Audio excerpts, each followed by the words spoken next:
अगला व्याख्यान बीए प्रथम वर्ष के छात्र छात्राओं के लिए निर्गुण भक्ति शाखा के प्रमुख एवं प्रतिनिधि कवियों में प्रेम मार्गी शाखा के प्रतिनिधि कवि मलिक मोहम्मद जायसी पर बात करेंगे कि जायसी प्रेम मार्गी शाखा के प्रतिनिधि एवं सर्वश्रेष्ठ कवि हैं। इनको अमेठी राजघराने से पर्याप्त सम्मान और काव्य रचना करने के कारण इन्हें पूरे हिंदी जगत और लोक में विशेष लोकप्रियता प्राप्त हुई।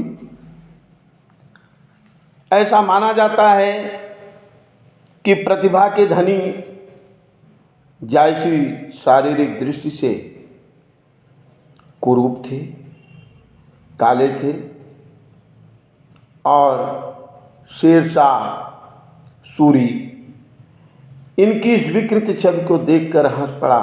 तब उन्होंने कहा था कि मोह का हंसस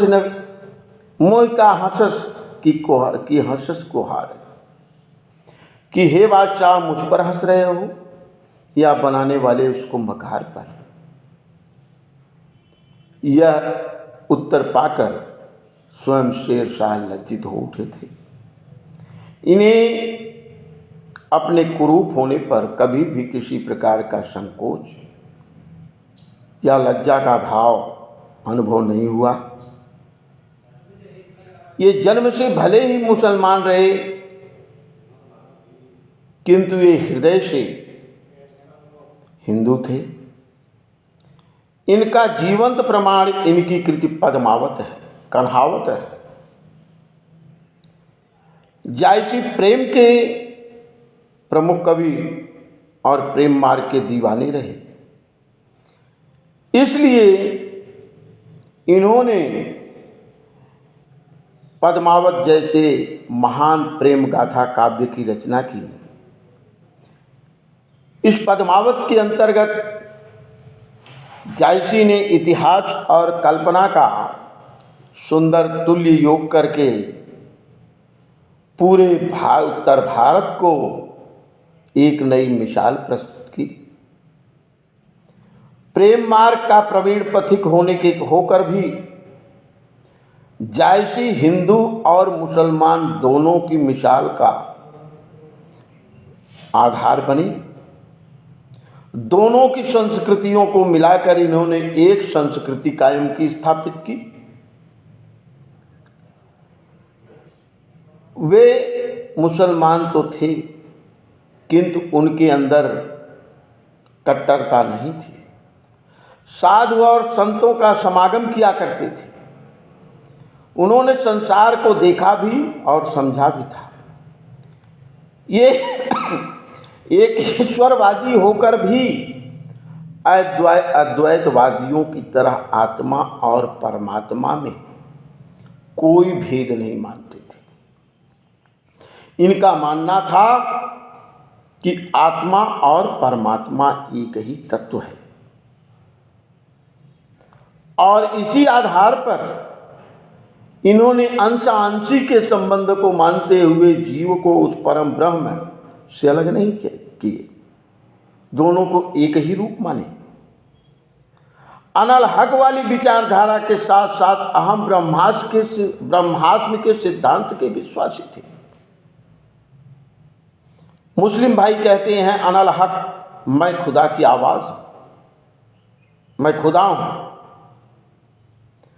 और हिंदू संस्कृतवादी कहते हैं हम ब्रह्मास्म, मैं ब्रह्म हूँ। ये दोनों में विश्वास करते थे। उनके साथ उनके ऊपर वेदांत को भी जायसी के ऊपर वेदांत का भी पर्याप्त प्रभाव था। इसी कारण वे जगत की सत्ता को ब्रह्म की सत्ता से अलग करके नहीं देखते थे, बल्कि संसार को उस परम प्रिय परमात्मा की ही सत्ता के रूप में देखते थे। जायसी की वृत्ति खंडनात्मक न होकर मंडनात्मक थी, वे सूफी थे। इसी मत के पूजक होने के नाते वे निर्गुण ईश्वर, अलौकिक सौंदर्य, अनंत गुणों और अनंत शक्ति के पूर्ण ब्रह्म के उपासक रहे। जायसी प्रेम मार्गी शाखा के कवि थे तथा पद्मावत में इनके भक्ति रस के साथ साथ वीर रस का भी स्थान स्थान पर सुंदर परिपाक दिखाई देता है। इनकी रचनाओं में अखरावट, आखिरी कलाम इनकी प्रमुख रचना है।